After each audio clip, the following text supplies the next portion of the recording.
മുല്ലപ്പെരിയാർ ഉണർത്തുന്ന വലിയ ഭീതിയുടെ നിഴലിലാണ് കേരള സമൂഹം ഇന്ന് ജീവിച്ചുകൊണ്ടിരിക്കുന്നത്. 50 മുതൽ 60 വർഷങ്ങൾ മാത്രം ആയുസ്സുള്ള ഒരു ഡാമിൻ്റെ ചുവട്ടിൽ 140 വർഷങ്ങൾ കഴിഞ്ഞിട്ടും അത് സുരക്ഷിതമാണ് എന്ന് പറഞ്ഞ് ജീവിക്കാൻ വിധിക്കപ്പെട്ട ഒരു ജനതയാണ് ഇവിടെയുള്ളത് എന്നത് ദുഃഖകരമായ വസ്തുതയാണ്.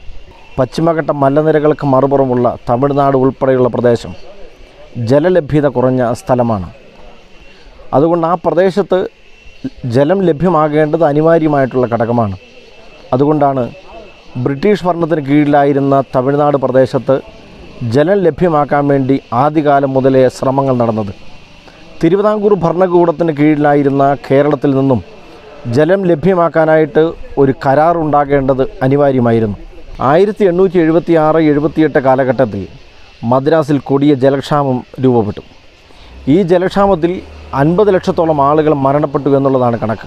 അങ്ങനെ മുല്ലപ്പെരിയാറിൽ നിന്നും മല തുരന്ന് ജലം തമിഴ്നാട്ടിലേക്ക് എത്തിക്കാമെന്ന് സാങ്കേതിക വിദ്യ കണ്ടെത്തുകയുണ്ടായി. അങ്ങനെ മുല്ലപ്പെരിയാറിൻ്റെ ശില്പിയായ ക്യാപ്റ്റൻ ജെ ബെന്നിക്വിക് ഇങ്ങനെയൊരു പദ്ധതിയെക്കുറിച്ച് ഗവൺമെൻറ്റിനെ ധരിപ്പിച്ചു. അതിൻ്റെ ഭാഗമായിട്ടാണ് 1886 പ്രശസ്തമായിട്ടുള്ള മുല്ലപ്പെരിയാർ പാട്ടക്കരാർ നിലവിൽ വന്നത്. പാട്ടക്കരാറിൻ്റെ ആരംഭം മുതൽ അടിമുടി വഞ്ചനയുടെയും ചതിയുടെയും കഥകളാണ് അതിന് പറയാനുണ്ടായിരുന്നത്. തിരുവിതാംകൂർ രാജാവായിരുന്ന വിശാഖം തിരുനാൾ മഹാരാജാവ് ഇതിനെ ആദ്യമേ എതിർത്തതാണ്. എന്നിട്ടും ബ്രിട്ടീഷ് ഭരണകൂടത്തിൻ്റെ നിർബന്ധങ്ങൾക്ക് വിധേയപ്പെട്ട് അദ്ദേഹം അന്ന് ഇപ്രകാരം നിസ്സഹായനായി പറഞ്ഞു, എൻ്റെ ഹൃദയരക്തം കൊണ്ടാണ് ഈ കരാറിൽ ഞാൻ ഒപ്പുവയ്ക്കുന്നതെന്ന്. കരാർ ആരംഭിച്ചപ്പോൾ ഉണ്ടായിരുന്ന വ്യവസ്ഥ 50:50 എന്നുള്ള കരാറാണ്. എന്ന് വെച്ചാൽ തമിഴ്നാടിന് ആവശ്യത്തിന് ജലം ലഭ്യമാക്കുക, ആ ജലം കൊണ്ട് അവർക്ക് ലഭ്യമാകുന്ന ലാഭത്തിൻ്റെ പകുതി അത് കേരളത്തിന് നൽകുക എന്നുള്ളതാണ്. പക്ഷേ കരാർ ഒപ്പുവയ്ക്കാൻ വേണ്ടി ഏൽപ്പിച്ചിട്ടുള്ള ദിവാൻ അത് ബുദ്ധിപൂർവ്വം എങ്ങനെയോ മറച്ചു എന്നുള്ളതാണ് ചരിത്ര വസ്തുത. 50:50 എന്നുള്ള വ്യവസ്ഥ കരാറിൽ നിന്ന് അപ്രത്യക്ഷമായി. അതുമാത്രമല്ല, 99 വർഷത്തേക്കുള്ള കരാറാണ് എല്ലാ കാലഘട്ടത്തിലും ചർച്ച ചെയ്തത് എങ്കിലും കരാറിൽ രേഖപ്പെടുത്തിയപ്പോൾ അത് 999 വർഷത്തേക്കുള്ള കരാറായി ലോകചരിത്രം ഇതുവരെ കേട്ടിട്ടില്ലാത്ത സുദീർഘമായ കരാറായി മുല്ലപ്പെരിയാർ കരാർ മാറി എന്നുള്ളതാണ് വ്യവസ്ഥ. 1947 ഇന്ത്യ സ്വതന്ത്രയായപ്പോൾ നിലവിലുള്ള എല്ലാ കരാറുകളും റദ്ദു ചെയ്യപ്പെടേണ്ടതാണ്. എങ്കിലും മുല്ലപ്പെരിയാർ കരാറിന് മാത്രം ജീവൻ തുടിക്കുന്ന അനുഭവമാണ് പിന്നീടുണ്ടായത്. തമിഴ്നാട്ടിലെ 5 ജില്ലകൾ മുല്ലപ്പെരിയാറിൽ നിന്നും ലഭിക്കുന്ന ജലത്തെ ആശ്രയിച്ച് ജീവിക്കുന്നവരാണ്. അവിടുത്തെ കൃഷിക്കും അവരുടെ ദൈനംദിന ജീവിതത്തിനുമായിട്ടാണ് ഈ ജലം നൽകാൻ വേണ്ടിയിട്ട് തീരുമാനിച്ചത്. എങ്കിലും പാട്ടക്കരാറിൻ്റെ പരസ്യമായ ലംഘനത്തിൻ്റെ ഭാഗമായി ഈ ജലം ഉപയോഗിച്ച് അവർ വൈദ്യുതി ഉൽപ്പാദനം ആരംഭിച്ചു എന്നുള്ളതും ചരിത്രത്തിൽ വ്യക്തമാകുന്ന ചതിയുടെ കഥകളാണ്. ചരിത്രം ഇങ്ങനെയൊക്കെ ആയിരിക്കെ ഇപ്പോൾ നമ്മുടെ മുമ്പിലുള്ള ആശങ്കയെന്ന് പറയുന്നത് ഇതൊന്നുമല്ല.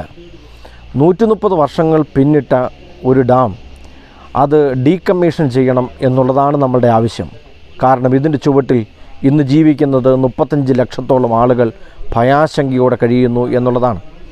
അതുകൊണ്ട് ഈ 35 ലക്ഷം ആളുകളുടെ ജീവന സുരക്ഷയുണ്ടാകാൻ വേണ്ടിയിട്ടുള്ള ശ്രമമാണ് ഇനി ഭരണകൂടത്തിൻ്റെ ഭാഗമായിട്ടുണ്ടാകേണ്ടത്. തമിഴ്നാടിന് ജലം ലഭ്യമാക്കണം, അതോടൊപ്പം തന്നെ കേരളത്തിലുള്ള ജനത്തിൻ്റെ ജീവൻ്റെ സുരക്ഷയും ഉറപ്പാക്കേണ്ടതുണ്ട്.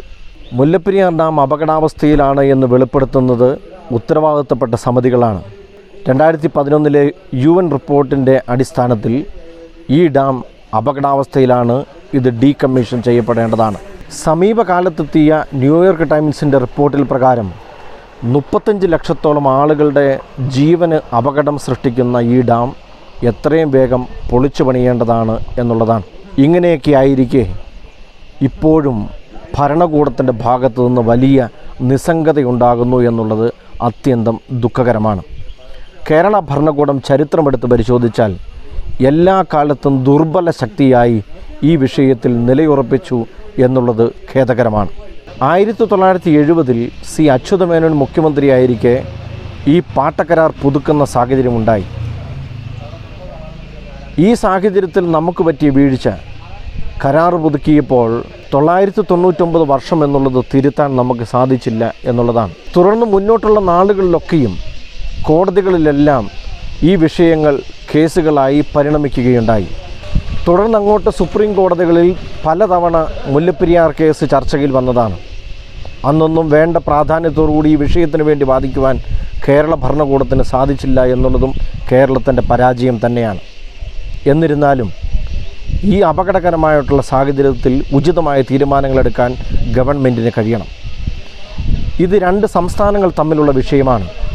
ആയതിനാൽ സെൻട്രൽ ഗവൺമെൻറ് ഉത്തരവാദിത്വ ബോധത്തോടെ ഈ വിഷയത്തിൻ്റെ ഗൗരവം മനസ്സിലാക്കി ചർച്ചകൾ നടത്തുകയും അടിയന്തര പ്രാധാന്യത്തോടെ വിഷയത്തിന് പരിഹാരം കണ്ടെത്താൻ ശ്രദ്ധിക്കുകയും ചെയ്യണം.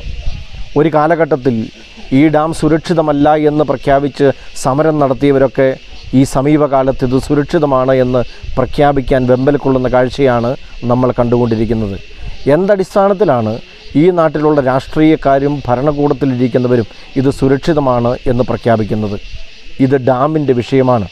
ഈ ഡാം അപകടകരമാണോ സുരക്ഷിതമാണോ എന്ന് പ്രഖ്യാപിക്കേണ്ടത് ഡാം സേഫ്റ്റിയുമായി ബന്ധപ്പെട്ട ഉദ്യോഗസ്ഥരാണ്. അതവർ പറയാനായിട്ടുള്ള സാഹചര്യം നമ്മൾ കണ്ടെത്തേണ്ടതുണ്ട്. ജനങ്ങളോട് ഇന്ന് ആശങ്കപ്പെടരുത്, ആശങ്ക പരത്തുന്ന വാർത്തകൾ പുറത്തുവിടരുത് എന്ന് പറയുന്നതിൽ അർത്ഥമൊന്നുമില്ല. കാരണം ഈ ആശങ്കകൾ പുറത്തുവിട്ടത് ഇവിടുത്തെ സാധാരണക്കാരായിട്ടുള്ള മനുഷ്യരല്ല.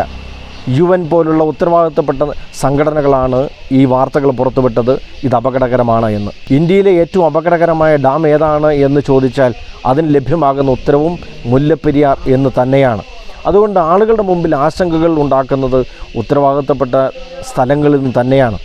അങ്ങനെയെങ്കിൽ ആ ആശങ്കകൾ പരിഹരിക്കാൻ വേണ്ടിയിട്ട് പരിശ്രമിക്കേണ്ടത് ഭരണകൂടമാണ്. ഇവിടെ നിന്നുള്ള ജനപ്രതിനിധികൾ, അത് മന്ത്രിമാരായാലും MP-മാരായാലും MLA-മാരായാലും ജനത്തിൻ്റെ ആകുലതകൾ തിരിച്ചറിഞ്ഞ് ഉത്തരവാദിത്വ ബോധത്തോടെ പ്രവർത്തിക്കാൻ തയ്യാറാകണം. ഞങ്ങൾക്ക് പറയാനായിട്ടുള്ളത് ശാശ്വതമായ പരിഹാരമെന്ന് പറയുന്നത് പുതിയ ഡാം നിർമ്മിക്കുക എന്നുള്ളതാണ്. പക്ഷേ അത് പെട്ടെന്ന് നടക്കുന്ന ഒരു സംഗതിയല്ല എന്ന് നമുക്കെല്ലാവർക്കും അറിയാം. ആയതിനാൽ അടിയന്തര പ്രാധാന്യത്തോടെ എടുക്കേണ്ട നടപടി എന്ന് പറയുന്നത് മുല്ലപ്പെരിയാറിൽ നമ്മൾ സംഭരിക്കുന്ന ജലത്തിൻ്റെ അളവ് പരമാവധി കുറയ്ക്കുക എന്നുള്ളതാണ്. ഡാമിൻ്റെ മർദ്ദം കുറയ്ക്കുക എന്നുള്ളതാണ്. എന്നിട്ട് തമിഴ്നാടിന് ജലം ലഭ്യമാകേണ്ട മറ്റു വഴികളുണ്ടോ എന്ന് അന്വേഷിക്കുകയും അത് അടിയന്തര പ്രാധാന്യത്തോടെ നടപ്പാക്കുകയും ചെയ്യുക എന്നുള്ളതാണ്. അങ്ങനെ ഈ ജനത്തെ സംരക്ഷിക്കുകയും ജനത്തിൻ്റെ ആകുലതകൾ അകറ്റുകയും ശേഷം ഒരുപാട് കാലവിളംബം വരുത്താതെ പുതിയ ഡാം നിർമ്മിക്കുകയും ചെയ്യുക എന്നുള്ളതാണ് ശാശ്വതമായ പരിഹാരം. അത് ചെയ്ത് ഈ നാടിനെ സംരക്ഷിക്കാൻ 35 ലക്ഷത്തോളം വരുന്ന ആളുകളുടെ ജീവന് സുരക്ഷ ഉറപ്പുവരുത്താൻ ഉത്തരവാദിത്ത ഭരണകൂടം അത് മുന്നോട്ടിറങ്ങണം എന്ന് തന്നെയാണ് ആവശ്യപ്പെടാനായിട്ടുള്ളത്.